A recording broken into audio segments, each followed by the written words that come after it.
banyak dosa, mau ke surga. Dulu Nabi Adam nyicipin buah khuldi, dikit aja nyicipinnya, salah, keluar dari surga. Antum ngaku banyak dosa, pengen ke surga, pengen masuk. Bagaimana cara kita mendapatkan ampunan dari Allah supaya semua dosa-dosa tadi dihapuskan? Kata Nabi, bypass cara cepatnya. Kalau di dunia ada cara cepat, di dunia ada pengawalan cepat, maka dalam rumus akhirat ada rumus cepat untuk mendapatkan ampunan dosa. Apa itu? Dapatkan rahmat Allah subhanahu wa ta'ala. Dan ternyata di antara rahmat Allah itu diturunkan di majlis-majlis ilmu, diturunkan di majlis ilmu.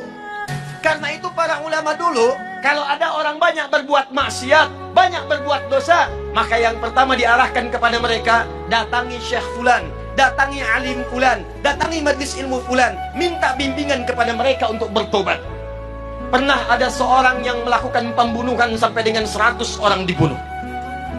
Mabuk tak terlukiskan. Pencurian itu sudah kebiasaan. Zina dia praktekkan. Satu kali dia ingin taubat, terbersit di hatinya, saya ingin kembali kepada Allah subhanahu wa ta'ala. Maka apa yang terjadi?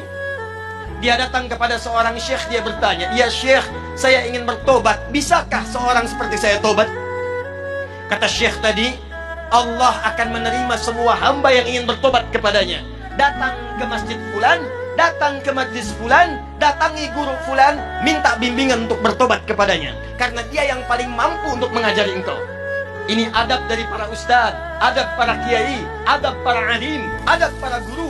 Jadi kalau kita bukan pakar di satu bidang, maka rujuklah kepada guru yang lain untuk mengajarkan. Ketika orang ini berangkat kepada majlis yang disebutkan, ternyata di tengah jalan, belum sampai ke tujuan, di pertengahan maut datang menjemputnya. Tiba-tiba wafat di pertengahan jalan. Tahukah Anda apa yang terjadi? Saat wafat itulah malaikat kemudian turun, tapi terkejut mendapat perintah dari Allah subhanahu wa ta'ala. Apa perintahnya? Saya ampuni dosanya, saya jamin surganya. Saya telah siapkan surga untuknya. Maka bawa dia, siapkan dengan kenikmatan-kenikmatan kubur yang telah disiapkan. Kenapa orang ini tiba-tiba mendapatkan nikmat Allah? Kata para ulama, ternyata orang ini saat ingin menuju majlis ilmu mendapatkan rahmat Allah subhanahu wa ta'ala. Dibimbing di jalannya, setiap langkahnya dia istighfar. Astagfirullah, astagfirullah, astagfirullah.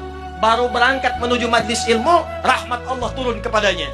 Di tengah jalan dia istighfar, istighfar mengampuni dosa-dosanya. Langkahnya punya pahala datang ke majlis ilmu. Maka disitulah kemudian Nabi bersabda, buka hadis riwayat Ibnu Majah, nomor hadis 233, yang meriwayatkan sahabat namanya Abu Darda. Abu Darda itu pak dulunya pengusaha, dulunya agamanya Kristen, pindah masuk Islam.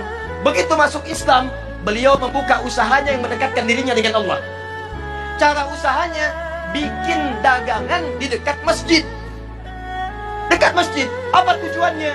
Supaya lebih dekat dengan Allah. Kalau tiba waktu sholat, tinggalkan dagangan, saya bisa sholat dulu.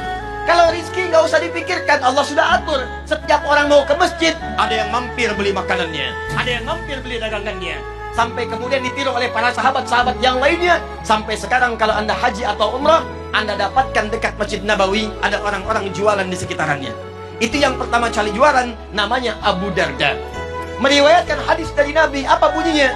Kata Nabi, perhatikan kalimatnya, man salaka tariqan yaltamisu fihi ilma sahhalallahu lahu tariqan ilal jannah wa innal malaikata la tad'u ajnihataha ridan li talibil ilmi. Kata Nabi, siapapun yang menyiapkan dirinya, kemudian dia melangkahkan kakinya menuju majlis ilmu, maka saat dia akan melangkah itu, Allah telah menuliskan jaminan baginya. Setiap langkahnya akan memudahkan langkah dia menuju surga.